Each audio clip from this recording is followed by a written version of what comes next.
Bienvenidos a El Amanecer Terrestre. En este podcast de entrevistas intentaremos entender toda la evolución del universo y el lugar de nuestra especie en él. Todo ello desde un punto de vista interdisciplinar e unificador, el que nos ofrece la gran historia. Soy Olga García Moreno, profesora e investigadora del Departamento de Geología en la Universidad de Oviedo, y cada 2 semanas estaré acompañada por especialistas que nos ofrecerán su manera de entender esta evolución cósmica desde sus propias disciplinas.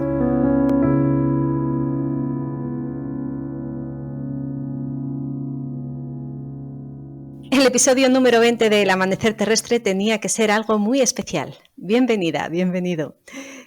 El número 20 es el número mínimo de programas que me planteé grabar cuando comencé este experimento hace casi un año ya, y vamos a seguir adelante con ello. Comenzaremos una nueva temporada con el episodio 21. Aunque mantendremos la misma estructura, quizá vengan algunos pequeños cambios que esperamos que os gusten. Quiero agradecer aquí en este episodio especial todo el apoyo recibido por la audiencia y señalar que, aunque no han sido muchos los comentarios, me gustaría tener más, los que los habéis hecho me han alentado mucho para seguir adelante con este proyecto. Proyecto que a partir de ahora cuenta con el apoyo institucional explícito de la Universidad de Oviedo, por lo que también quiero mostrar aquí mi agradecimiento por ello. Gracias también a mis estudiantes de segundo curso de grado de Geología, Juana, Nuria, Bruno y Alex, que están aportando mucho para que este podcast crezca o al menos se mantenga, ¿verdad? De verdad que sois un apoyo increíble y cuando me imagino el futuro que os espera, se me alegra el corazón y me siento muy orgullosa de formar parte de vuestro camino. Ánimo, chicos. Por supuesto, quiero dar las gracias también a todos los invitados y las invitadas a las entrevistas en estos episodios. Habéis hecho unas aportaciones maravillosas a la gran historia, desde muy distintos campos y diferentes perspectivas, pero todas valiosísimas. Además, es que me lo he pasado en grande preparando las entrevistas y conversando con todos vosotros. Con desmayos incluidos, ¿verdad? Que al final no se notaron en el audio y con prisas en ocasiones, por las que debo pedir disculpas. Tengo que mejorar mi organización, eso lo sé. Muchas gracias a todos por vuestra entrega. Aunque en alguna ocasión haya significado un mal trago por los acontecimientos que surgieron después de la publicación de un episodio en concreto, y que es por ello el que más valoro ahora mismo y que, bueno, no es de forma casual, también ha sido uno de los más apoyados por la audiencia. Pero no vamos a quedarnos en el pasado y vamos a mirar al futuro a través del prisma que nos ofrece todos los colores para imaginar la gran historia en los próximos años, en la que todos vamos a seguir participando con la mejor luz que podamos aportar. Y para ello, hoy tenemos el lujo de poder hablar con mi colega y amigo, de nuevo, el doctor Fred Spear. Ya lo conocéis porque participó en el episodio número 2 y estrenó así esa lista de valiosísimos entrevistados. En aquella ocasión nos ayudó a entender las claves del estudio de la gran historia y nos habló de su experiencia como docente e investigador en este campo. Hoy vamos a repasar toda esta temporada con él y a hablar también del futuro en estos tiempos de incertidumbre pandémica. Y espero que lo disfrutéis todos, al menos tanto como yo.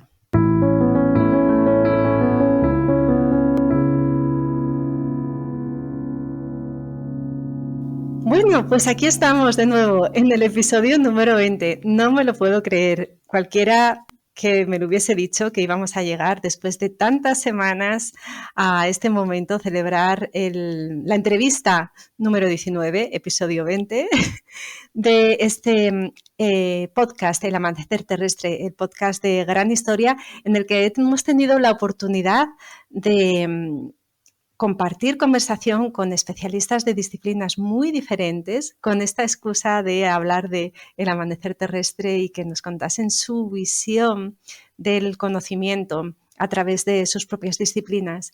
Y hoy, para celebrarlo y para cerrar esta primera temporada en la que hemos tenido tantísimos contenidos de valor, volvemos a tener a un invitado muy especial para mí, un lujo y un placer de nuevo poder estar aquí hoy con mi amigo, mi colega Fred Spear desde Ámsterdam, en Holanda. Él estuvo en el episodio número 2, inaugurando la sección de entrevistas y está otra vez aquí con nosotros en el Amanecer Terrestre. Muy bienvenido, ¿qué tal estás? Muchas gracias, Olga, para invitarme y estoy feliz poder aportar algo otra vez en tu serie tan interesante. Pues tenemos un montón de temas de los que podemos hablar y que seguro que la audiencia está deseando escuchar qué nuevas ideas, qué nuevos trabajos tienes. Pero hoy quiero que nos acompañes de una manera un poco diferente para bueno, intentar analizar un poco cómo ha sido esta temporada del podcast, aunque también podemos hablar de tus próximos trabajos y del futuro en la gran historia. Pero me gustaría empezar por ahí, me gustaría empezar recordando a la audiencia que fuiste el primero que nos explicó lo que significó para ti en tu vida esa imagen del amanecer terrestre, ¿no? Cuando viste publicada esa imagen hace ya 40 Más de 50 años. 50, 40, 50 años. Una imagen muy inspiradora, lo fue tanto que eso también ha influido un poco en los guiones de las entrevistas de este podcast, de tal manera que en un momento dado empezamos a preguntar a otros entrevistados sobre qué es lo que había significado para ellos, qué les había sugerido, qué pensamientos venían a su mente cuando reflexionaban sobre esa imagen del amanecer terrestre. Así que te quiero agradecer mucho el que nos hayas dado la idea y también el que hayas insistido tantas veces en conferencias, en presentaciones, en charlas, incluso cuando has venido aquí a Asturias, ¿no? en alguna ocasión con los estudiantes, que hayas compartido esa reflexión personal sobre el tema y que eso ahora nos haya servido para ver que le han inspirado, ¿no? a otras personas. Así que, ¿qué te parece? ¿Te parece que comentemos estas otras reflexiones de otros invitados? Bueno, a mí me parece, bueno, reconozco mucho de casi todos, por lo menos todos y todas que han sido influidos por la foto famosa. Y como ya has indicado, hay varios aspectos, pero tal vez es mejor que tú lo vas a resumir. Y Sí, después yo tal vez podría comentar algo, pero yo no sé si tengo mucho que aportar más. Pero vamos a ver. vamos a ver, simplemente lo comentamos entre los dos y seguro que eso la audiencia lo va a agradecer mucho. Pues de todas esas aportaciones, de los comentarios y de las reflexiones que han hecho nuestros variados entrevistados en estos últimos episodios, he clasificado esas reflexiones en las siguientes categorías. La primera de ellas tiene que ver con la perspectiva. Muchos de nuestros entrevistados han mencionado ese efecto de cambio de perspectiva que ha provocado la visualización de esa imagen del amanecer terrestre. Y así, por ejemplo, Carlos Briones, en el episodio 7, dijo que esa foto, entre comillas, nos puso en su sitio. ¿Qué te parece? Marcos Vázquez, en el episodio 11, así como Michelle Lacoste y Andrea Torrealba, en el episodio 13, nos contaron cómo esa imagen nos ayuda a dimensionar los problemas y recordar lo pequeños que somos. En esta línea también de la perspectiva nos hablaba, por ejemplo, Miguel Delgado en el episodio 16 y nos decía que esa imagen para él aportaba una nueva perspectiva para enfocar las cosas y así comprenderlas. Y también en ese episodio María Santoyo incidió sobre la perspectiva que nos daba la foto, hablando de cómo nos cambiaba o nos podía situar esa perspectiva de lo universal a lo unívoco. También sobre la perspectiva, Miguel Iglesias en el episodio 17 hizo comentarios sobre el antropocentrismo y lo infinitesimal de nuestra existencia, que tiene también que ver con esa manera de vernos desde fuera, desde el espacio. Y también sobre este tema, Daniel García en el episodio 18 nos contaba cómo esta imagen nos ha ayudado a darnos cuenta de que a pesar de lo pequeños que somos, pues hemos sido capaces de vislumbrar, aunque sea un poquito, todo lo que ha pasado y pasa en este momento. Me parece que, bueno, como hemos visto, muchos de nuestros entrevistados tenían clarísimo el efecto en el cambio de perspectiva que ofrece esta imagen. Eso es algo que tú también has comentado alguna vez, ¿no? Sí, sí, estoy completamente de acuerdo. En el comienzo, bueno, no era posible para mí ni formular que a mí me ocurrió. Solamente a través de los años y muchos años, cada vez más me di cuenta algo, cosas que también dicen tus entrevistados. Hay una cosa que hemos discutido, como lo hemos discutido muchas veces también en mis cursos, que ha salido, que es de una manera parecemos nosotros humanos como muy insignificantes, y en otra manera muy especial. Entonces es la combinación de eso que ya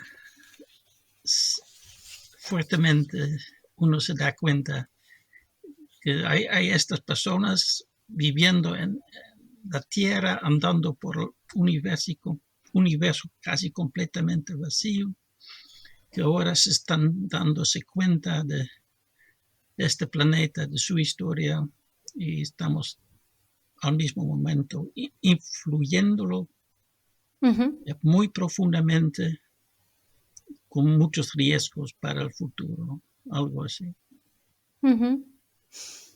Sí, el efecto perspectiva de esa imagen que, como bien dices, junta, ¿no?, esas dos ideas de insignificancia y a la vez que somos algo único y que muchas veces puede tener influencia en el modo en el que nos enfrentamos no solo a nuestra vida diaria en el terreno personal, que eso podríamos dejarlo, bueno, pues como una opción personal para cada uno, ¿no?, dentro de sus hábitos y sus creencias, pero a mí lo que realmente me importa o lo que verdaderamente creo que debe ser destacado es el cómo podemos utilizar esa perspectiva a la hora de plantear, por ejemplo, temas de investigación o a la hora de intentar planificar cómo puede ser la sociedad del futuro y para ello cómo emplear el conocimiento que la sociedad está creando en estos momentos, ¿no? Y bueno, me gustaría saber tu opinión al respecto. ¿Crees que esto debería quedarse en el plano, como decíamos, más personal o de las actitudes de cada uno ante la vida? ¿O crees que de alguna manera podría provocar un cambio en el modo en el que la sociedad se enfrenta al futuro en general a través de las instituciones académicas, por ejemplo, o los planes de investigación, etcétera? Bueno, yo pienso y espero ambos.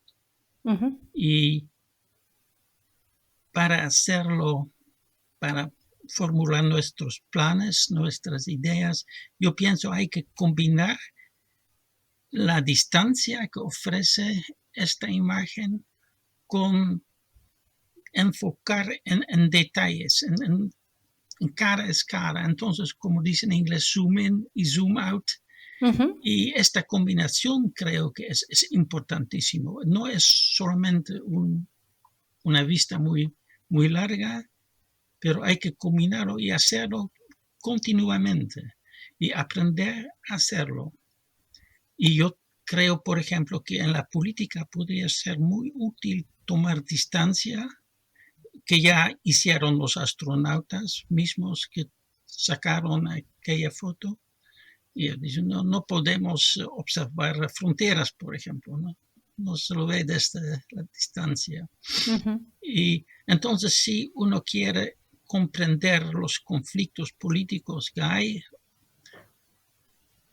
vale la pena tomar distancia y mirar y después intentar entender las posiciones de cada grupo que está involucrado en este conflicto. Por ejemplo, es una manera de hacerlo.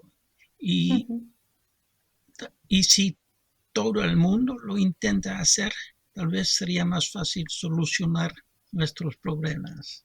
Me parece muy interesante esa opción que ofreces de no olvidar la escala necesaria para analizar cada uno de los problemas, ¿no? Y si hay que ir a ese zoom centrado en el problema y buscar allí la solución, siempre teniendo presente ese zoom, esa vista más amplia, pues intentar utilizar esas dos visiones. Me parece una muy buena reflexión.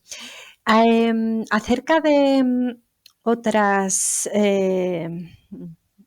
imágenes o otras maneras de interpretar, mejor dicho, la imagen del amanecer terrestre, tenemos ideas que han expresado nuestros entrevistados sobre la fragilidad de la que hemos hablado en ocasiones cuando hemos hablado, por ejemplo, del aumento de la complejidad, ¿no?, en el universo y cómo eso va acompañado de esa fragilidad. Pues parece que ese concepto de fragilidad también es algo que ha acompañado a esas impresiones sobre la imagen del amanecer terrestre, por ejemplo, para Carlos Briones también en el episodio 7 o para Cristina Santín en el 19, ¿no? Ella de manera explícita nos hablaba de esa fragilidad. Y luego yo interpreto también lo que nos contaba Daniel García Jiménez en el episodio número 18, cuando hablaba del concepto de belleza, ¿no?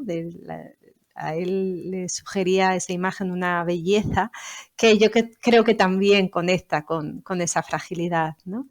¿Qué nos puedes tú abordar acerca de esta idea de la fragilidad? Bueno, otra vez estoy completamente de acuerdo y me hace recordar que también los astronautas de Apolo 8 ya lo vieron así. Es decir, yo compararon con un ornamento de Navidad en el cielo. Y entonces muy brillante, pero también frágil. Y bueno, sí se puede decir que nuestra biosfera es muy especial, luce tanto en comparación con lo demás que se puede observar en la foto, pero también obviamente es frágil y también se notó más entonces porque la cabina espacial también era un poco frágil, ¿no? Era realmente una aventura muy grande, nunca había intentado la gente antes hacer algo parecido y no sabían si podrían regresar a la Tierra vivos, ¿no? Entonces todo era con fuertes emociones entonces de fragilidad de su propio viaje. Pues esto es otro aspecto que creo que influyó las interpretaciones primeras de aquellos tiempos. Pero sigo pensando que sí, la situación es frágil y cada vez más frágil tal vez, por lo que estamos haciendo nosotros. ¿Te refieres a las actividades del ser humano en estos momentos en la Tierra? Exacto. Bueno, me imagino, bueno, luego podemos hablar un poco de esto porque vamos a hablar del libro que acabas de terminar y que será recientemente publicado y podremos entender un poquito más sobre este concepto de la fragilidad en la biosfera en concreto. Vamos a dejarlo para luego, sí. Seguimos entonces con esas ideas de nuestros invitados cuando evocan la imagen del amanecer terrestre y otra de ellas es el concepto de conciencia global y la unidad en la humanidad. Esto, por ejemplo, fue descrito por Gaby Gutiérrez en el episodio número 9, quien reflexionó sobre el tiempo y nos expresó que cuando él veía la imagen recordaba cómo el tiempo es realmente lo único que nos iguala a todos, ¿no? En esta línea también de conciencia global y de unidad entre todos los seres humanos, nos hablaba Amador Menéndez en el episodio número 10, quien nos ilustró esto que acabas de comentar tú, que habían observado ya los astronautas, ¿no? Cómo las fronteras se desdibujan en esta imagen. No podemos ver las fronteras en esta imagen, no existen. Y sobre esa conciencia global, explícitamente también nos habló Luis Beltrán en el episodio número 12 y Miguel Delgado en el 16 nos lo centró ya más en una conciencia ecológica y moderna. ¿Crees realmente que ha tenido tanto poder esta imagen que muchas veces se le asigna ese valor de disparador de esta conciencia global? Y bueno, quizá haya más ingredientes, ¿no?, en esa fórmula. ¿Qué opinas tú? Bueno, otra vez, a mí me parece que comenzó fuertemente casi al momento de publicar la foto en los Estados Unidos, realmente muy fuertemente.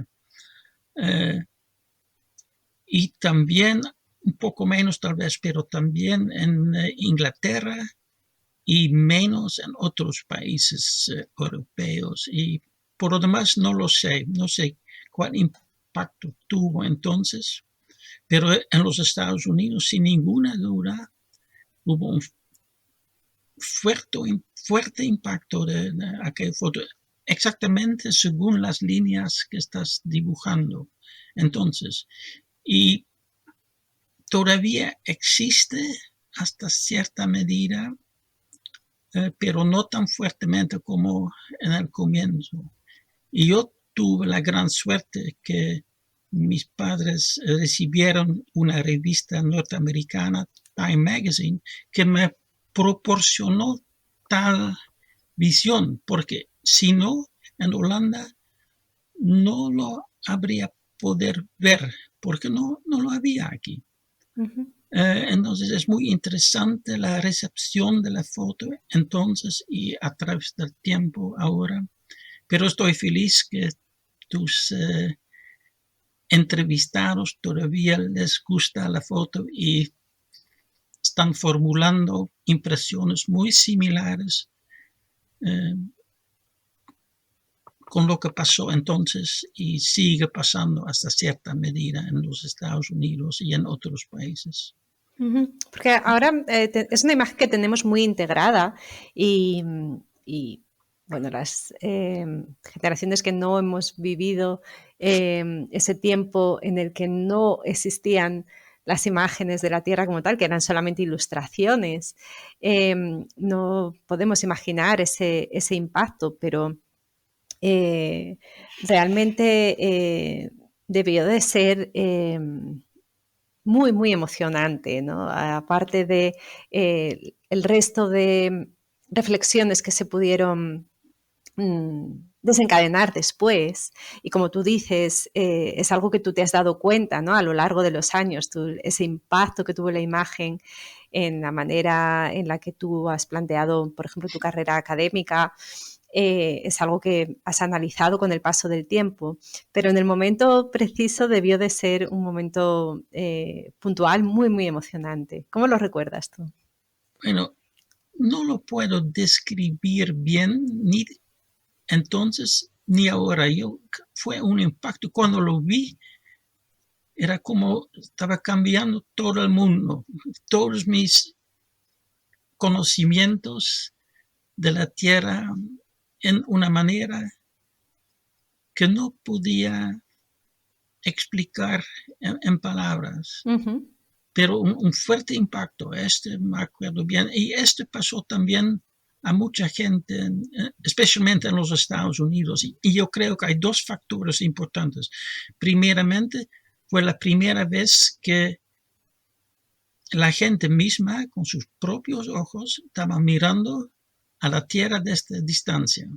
Uh-huh. Y es otra cosa en comparación de fotos sacadas por satélites o de cualquier manera, sin gente. Ujú. No tiene el mismo impacto emotivo, creo. Claro. Y, y también era gente estadounidense, pues. Entonces era su propia gente que estaba mirando. Por eso creo también que hubo tanto impacto en los Estados Unidos. Se nota, por ejemplo, aquí en Holanda, cuando hubo un astronauta holandés que iba por la estación espacial, había bastante interés por los medios de comunicación en su perspectiva también del mundo. Ujú. Mucho más que antes, porque era un holandés que estaba haciéndolo, ¿no? Y entonces yo creo que este factor también ha sido muy importante para comprender el impacto que tuvo entonces en los Estados Unidos. Claro, era como si se sintiesen más identificados al ser ciudadanos estadounidenses los que habían hecho esas observaciones, Bueno, habían hecho esa imagen y era claro, su punto estaban de hablando vista. el mismo idioma, estaban hablando sobre las mismas cosas que les interesa Ujú. y bueno, todo eso. Eso sí, pero también al mismo momento hubo una conciencia global emergiendo en los Estados Unidos, sin ninguna duda. Entonces, mucha gente comenzaron a sentirse ciudadanos del mundo. Y también en otros sitios. También aquí en Holanda hubo un pequeño grupo que se sintió así. Yo creo que para mí también fue parte de mi experiencia, pero entonces seguramente no tenía las palabras para expresarlo. Ujú. Pero sí, la gente se dio cuenta que estamos en el mismo mundo, un pequeño planeta que estamos compartiendo y pues somos inhabitantes de un planeta y no Ujú. de un país solo. Esa es una gran diferencia. Sí, y es una gran lección.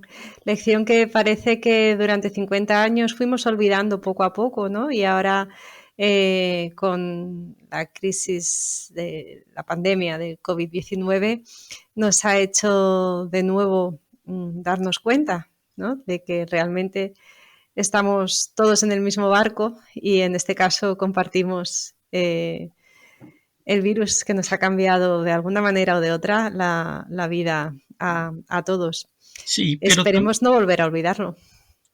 sí, pero también creo que con la atención que tengo ahora para la biosfera y su historia, puedo decir, no hay una biosfera española o holandesa o estadounidense, tenemos una sola biosfera. Desde luego. Entonces, este tema también tal vez puede unificarlos otra vez.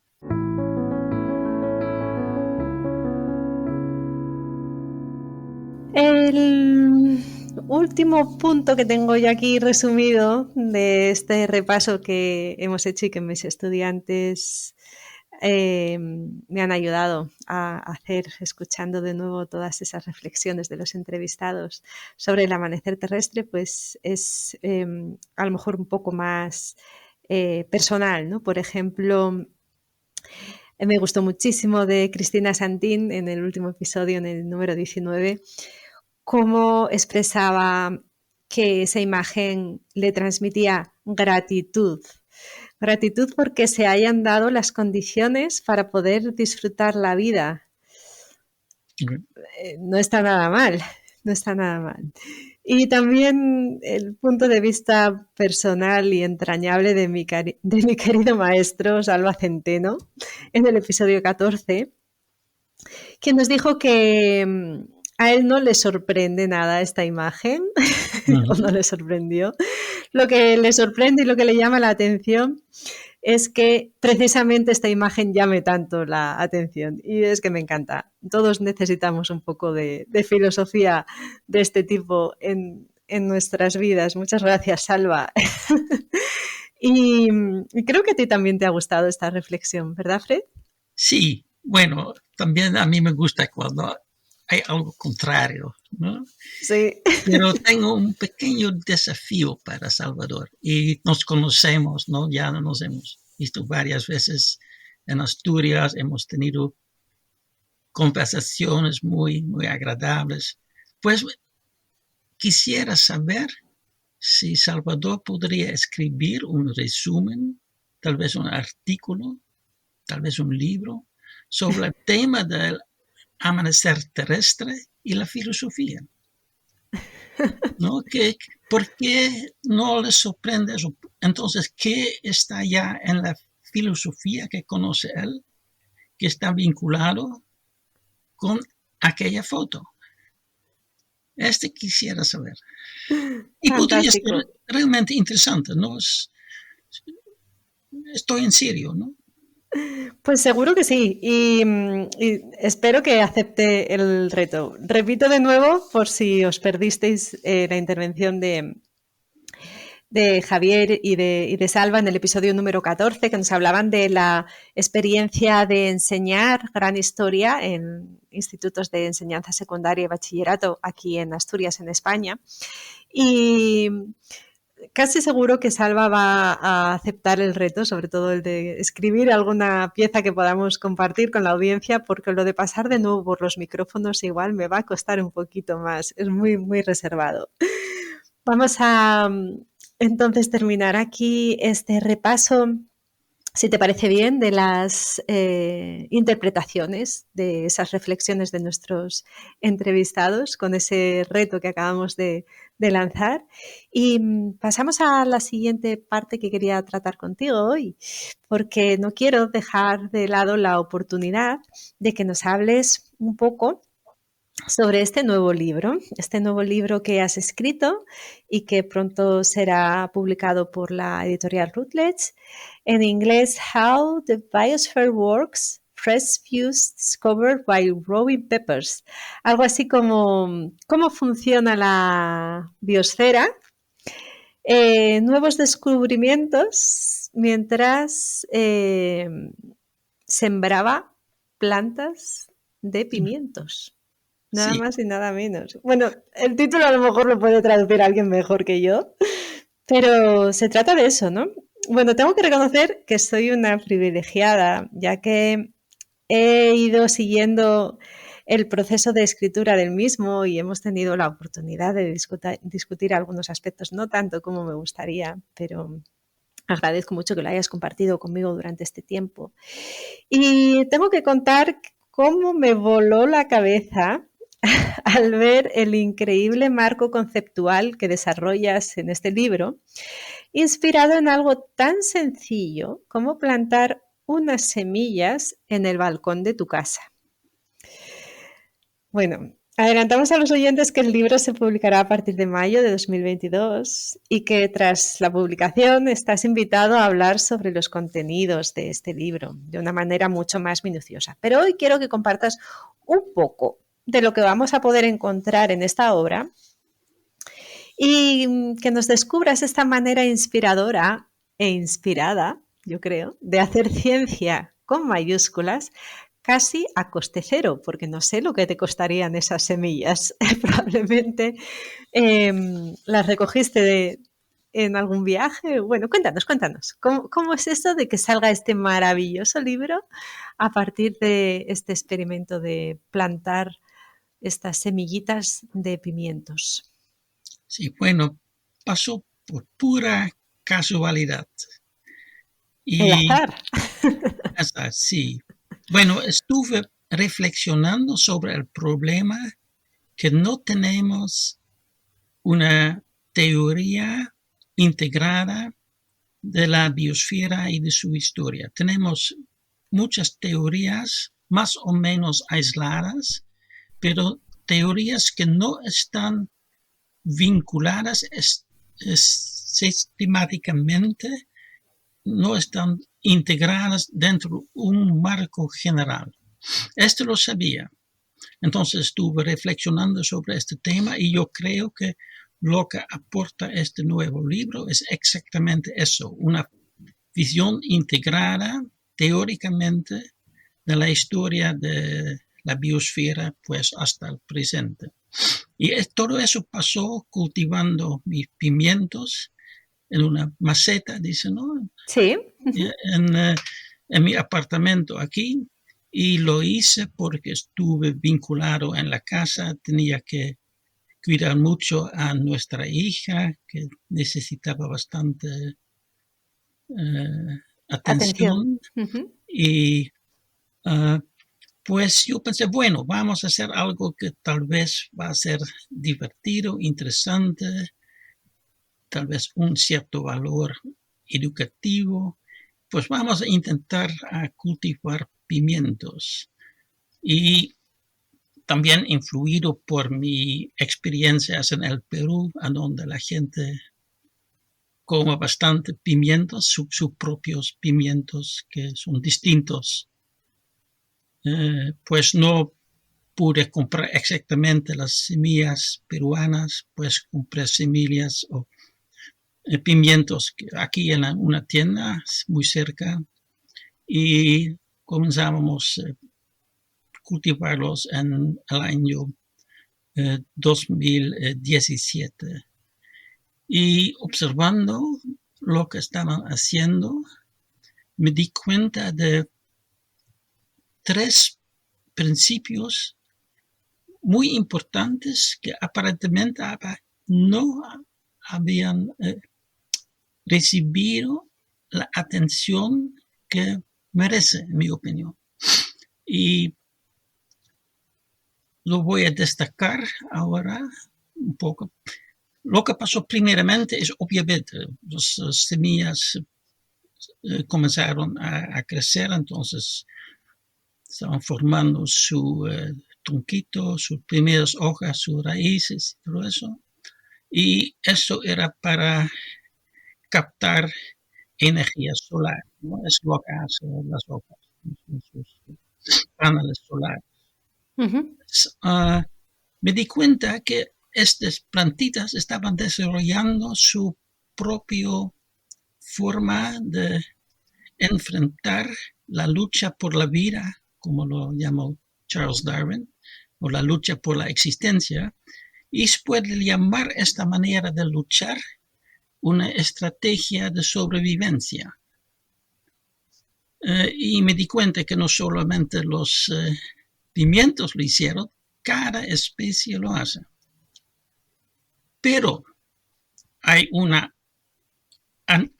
análisis sobre la historia de la vida en términos de estrategias de sobrevivencia. No lo conozco, nunca lo he visto. Mientras que es una idea bastante obvia cuando se lo formula. Entonces me di cuenta que estaba entrando en un terreno desconocido, porque se puede preguntar cuántas estrategias de sobrevivencia hay, cómo describirlos y todo eso. Bueno, claro, los organismos son tan variados y las estrategias casi dependen de cada organismo, ¿no? Claro, ¿Cómo unificar todo eso? Pero es un tema ya bastante amplio. Pero también me di cuenta que todo organismo necesita captar energía libre, como se dice en la física. Sí. Y con sus hojas lo que está haciendo las plantas es captar energía libre solar. Y también me di cuenta de la importancia de captar energía libre para cada organismo, cada uno en su manera.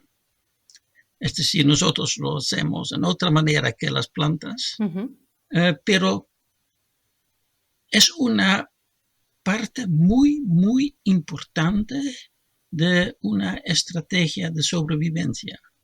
Obviamente, si no podemos comer, ¿a dónde estaremos pronto, no? Y esto vale para toda la vida. Entonces, una parte importante de estrategias de sobrevivencia es básicamente captar la energía libre y también materia que necesita un organismo. Como los nutrientes que necesita. Pues ya eran ideas muy generales que surgieron simplemente observando mis pimientos. Y lo que pasó después es algo completamente conocido. Comenzaron a crecer rápidamente, muy rápidamente, y después de unos meses, un poco menos, ¿no? Especialmente cuando comenzaron a producir sus pimientos, pero ellos también comenzaron a crecer rápidamente. Entonces, la vida tiene la capacidad de crecer rápidamente en forma no lineal, como se dice. Entonces, muy rápidamente. Y entonces lo observé, pero no me di cuenta de la importancia de eso. Solamente lo pasó unos años después con la epidemia de coronavirus, cuando me di cuenta, mira, este virus está haciendo exactamente lo mismo. Y es una capacidad que tiene toda la vida. La posibilidad de crecer su estructura, su cuerpo, diríamos así, pero también sus números, multiplicarse. Y todo está basado en la posibilidad de unas células puede dividir en 2, después en 4, 8, 16. Entonces puede pasar muy rápidamente en forma no lineal cuando las circunstancias son buenas. Pues yo me di 3 años después, cuando repetí el experimento, yo me di cuántas semillas produce una sola semilla. Y eran como 420, lo conté. Eso significa que en 7 generaciones, comenzando con una semilla aquí en mi apartamento, puede cubrir toda la tierra y los océanos con pimientos, con las plantas. 7 generaciones de pimientos. 7 años, nada más. Es la fuerza de la vida, de su crecimiento no lineal que existe en las plantas y básicamente que existe en casi, sino todas las formas de vida. Que significa que la pirámide trófica, como se llama normalmente, yo prefiero otro término ahora, pero vamos a decir pirámide trófica, es un pirámide muy, muy dinámico y puede cambiar muy rápidamente cuando las circunstancias cambian. Simplemente por la capacidad de la vida de crecer o decaer en forma no lineal. Nunca lo he visto tampoco analizado en términos generales en un cuento narrativo sobre la historia de la vida. Pero me parece fundamental. Y todo observando mis pimientos, ¿no? Y ahora el tercer elemento, que tal vez es el elemento más importante, cuando comenzaron a crecer aún más y formando sus hojas, me di cuenta que en algún momento, era en agosto creo, que ya no pudo pasar la luz del sol por esta área sin ser captado por las plantitas, por sus hojas. Esto significa que en su conjunto estaban maximizando la captura de la energía libre solar. No, ¿habían cubierto todo el área para captar? y más. Entonces decidí medirlo. Entonces medí la superficie de algunas hojas y contó todas las hojas y también determiné la superficie de mi maceta y resultó que la superficie de las hojas era 20 veces la superficie de la maceta. 20 veces. Y este es algo que nunca había visto tampoco en un libro, aunque después descubrí que un ruso, escolar Vladimir Vernadsky, que había escrito un libro titulado La biosfera lo había visto también. Entonces él también se dio cuenta que la vida tiende hacia juntamente maximizar la captura de la energía libre disponible, aunque no lo formuló así. La formulación es mía, pero él por lo menos se había dado cuenta de eso. Pero también otra vez nunca he visto en ningún libro sobre la biosfera, salvo este libro, atención por este fenómeno, mientras parece de fundamental importancia. Porque se puede decir que durante la historia de la biosfera lo que ha hecho la vida es intentar captar previamente la energía libre geotermal y después la energía libre solar, son las dos fuentes que hay. Y en base de eso, todos los demás organismos también se han desarrollado. Claro, en esa cadena de la que hablábamos. Sí, sí, y todo parece obvio, pero nadie ha escrito un narrativo utilizando esos términos. Entonces, eso es lo que hace tan la interesante. base de mi nuevo libro. Claro, eso es lo que hace este trabajo tan interesante y en el que vemos que quizá los conceptos y las ideas estaban ahí de alguna manera, son medidas sencillas las que te han hecho reflexionar sobre temas muchísimo más amplios y podemos relacionarlo con lo que hablábamos anteriormente, ¿no? De esa perspectiva quizá después de tantos años dedicado parte de tus inicios como bioquímico y luego antropólogo, tus años estudiando y enseñando gran historia te han dado esa perspectiva que te permiten ahora explicar estos conceptos desde un punto de vista desde el que nunca se habían tratado anteriormente para intentar dar esta visión de la biosfera en su conjunto. Déjame añadir un elemento, es decir, que lo que pasa con la emergencia de nuestra especie, que ya surge una especie que solo quiere captar toda la energía libre disponible en la biosfera. Y esto no había pasado antes. Y esta es la gran diferencia entre nuestra especie y las demás especies y toda la historia de la biosfera. Entonces, ¿a qué te refieres con que es nuestra especie quiere? No, la gente humana. Sí, pero que nosotros queremos captar. Lo que estamos haciendo, estamos captando no solamente las plantas, energía ya captada por las plantas, animales, sino por el viento, por el agua. Ahora, carbono, no necesito decirlo en Asturias, ¿no? Por supuesto, todos los combustibles fósiles. Petróleo y nuclear, entonces ahora solar otra vez, entonces estamos cambiando. Entonces, estamos haciendo algo que ninguna otra especie había hecho durante la historia de la biosfera. Y es lo que hace la diferencia, creo. Y en mi libro estoy dibujando toda la historia de la biosfera en tales términos, también utilizando mis conocimientos de la gran historia.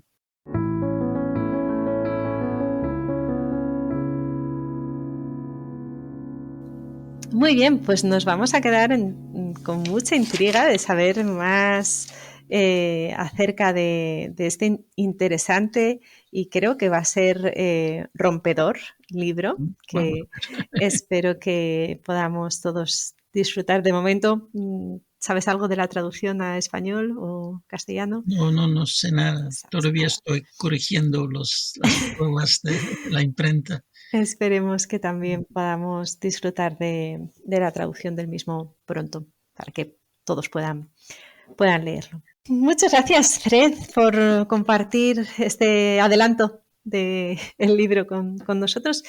Y para terminar, si te parece, para no alargar mucho tampoco este episodio especial, me gustaría que compartieras con nosotros, si te apetece, un poco tu visión de futuro para la gran historia, ¿no? Ahora que nos planteamos una nueva temporada de podcast y que, bueno, parece que a nivel internacional está habiendo algunos cambios también entre todas estas estructuras de gente que nos dedicamos a este tema tan apasionante, pues me gustaría que tú, desde tu experiencia, nos dieras tu opinión, ¿no? De estos cambios a todos los niveles y cómo ves tú la situación actual de este campo y lo que puede pasar en el futuro. Bueno, lo que está pasando ahora creo que está creciendo en varias direcciones, que es muy interesante y a mí me gusta ver también incluso tus esfuerzos, este programa y todo eso, a mí me gusta mucho, pero también me gustaría que se profundice un poco más nuestros conocimientos, porque yo creo que todavía estamos en el comienzo de dibujar, digamos, nuevos mapas de nuestra existencia. Y los mapas no son muy buenos todavía. Y yo creo que realmente necesitan un esfuerzo para mejorarlos. Espero, pero también espero mucho que va a ser parte de nuestra enseñanza en este respecto. El Big History Project está haciendo un esfuerzo valioso, enseñando la gran historia en colegios, en escuelas, y espero mucho que haya más de este tipo, con un poco más apertura para maneras distintas de enfocar en la gran historia, tal vez. Pero yo, antes que nada, quisiera que vaya a ser parte de nuestra conciencia global, como dice Luis Bertrand. Y entonces, estoy completamente de acuerdo. No quiero que vaya a reemplazar nuestras historias más tradicionales. Claro.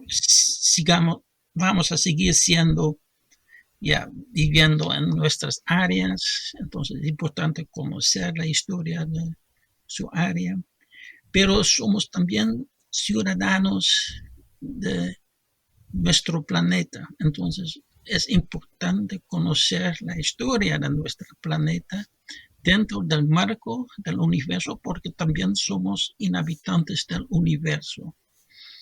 Entonces hay que conocer la historia de este ambiente también, y yo creo que va a ayudar a tomar distancia y enfocar, ya, no exactamente al mismo momento, pero esta combinación a mí me parece sumamente importante, y espero mucho que la gente no vaya a pensar que la gran historia es algo muy grande, pero no tiene mucho que ver con, diremos, la historia de Asturias o de Holanda o de cualquier región. Obviamente lo tiene, pero simplemente es un enfoque distinto.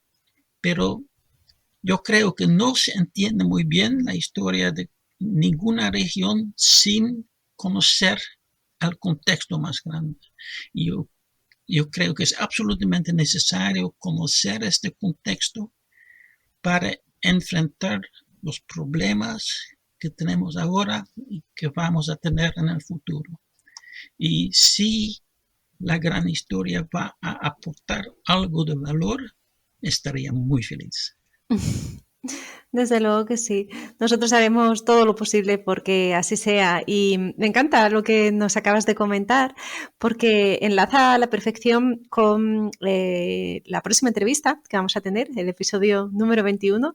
Vamos a poder ver un ejemplo muy concreto de un caso de estudio, de una historia de una localidad concreta que no puede entenderse si no lo hacemos a través de la gran historia. Y tenemos una investigadora de la Universidad de Oviedo para que nos lo cuente y ahí lo dejo un poco como anticipo para dentro de 2 semanas. Perfecto, muy bien. Muy bien, Fred, pues vamos a dejarlo aquí. De nuevo, te agradezco muchísimo que hayas dedicado tiempo y esfuerzo. Sé que llevas tiempo sin hablar en nuestra lengua y agradecemos muchísimo el esfuerzo que eso supone y eso es algo que sé que te imponía, ¿no? Al principio participar en un podcast en castellano, pero lo haces fenomenal y te lo agradecemos un montón. Y quedamos a la espera de que más o menos en mayo nos cuentes cuándo el libro está publicado y te entrevistaremos de nuevo para analizarlo con más detalle, si te parece bien. Muchísimas gracias. Ha sido un verdadero placer. Muchas gracias. Muchas gracias. Un abrazo muy grande. Igualmente.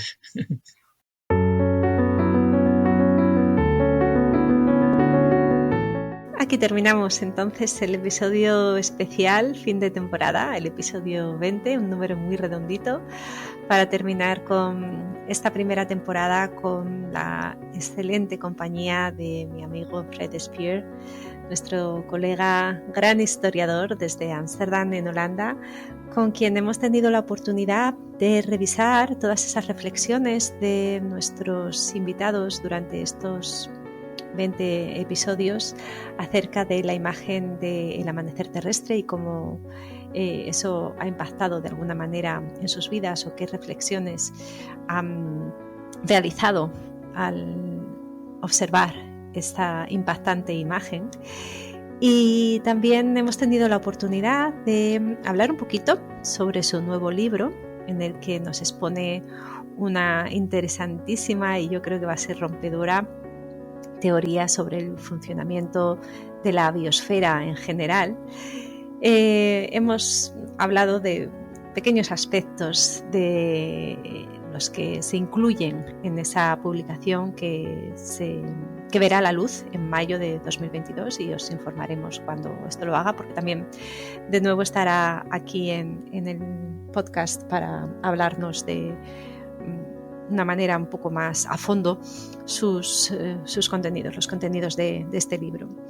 Y hemos terminado pues con su visión sobre el futuro de la gran historia y un poco mirando a los próximos meses de actividad en este podcast desde la Universidad de Oviedo, en el que queremos aportar nuestro granito de arena para esta manera de entender nuestro pasado que denominamos la gran historia y que creemos que es tan necesaria para poder entender el momento actual y poder en un futuro intentar dar solución a los graves problemas sociales, ambientales, económicos a los que nos enfrentamos como especie en el planeta.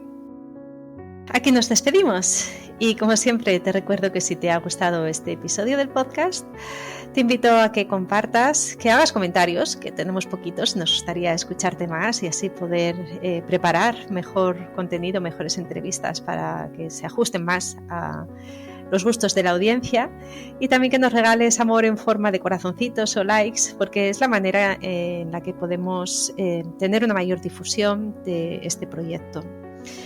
Nos encontramos entonces de nuevo dentro de 2 semanas en el siguiente episodio. Ya te adelanté un poquito de que iba con una entrevista muy interesante desde el punto de vista de la gran historia. Y te recuerdo, ahora que has visto el amanecer terrestre, por favor, no te vuelvas a dormir. Muchas gracias.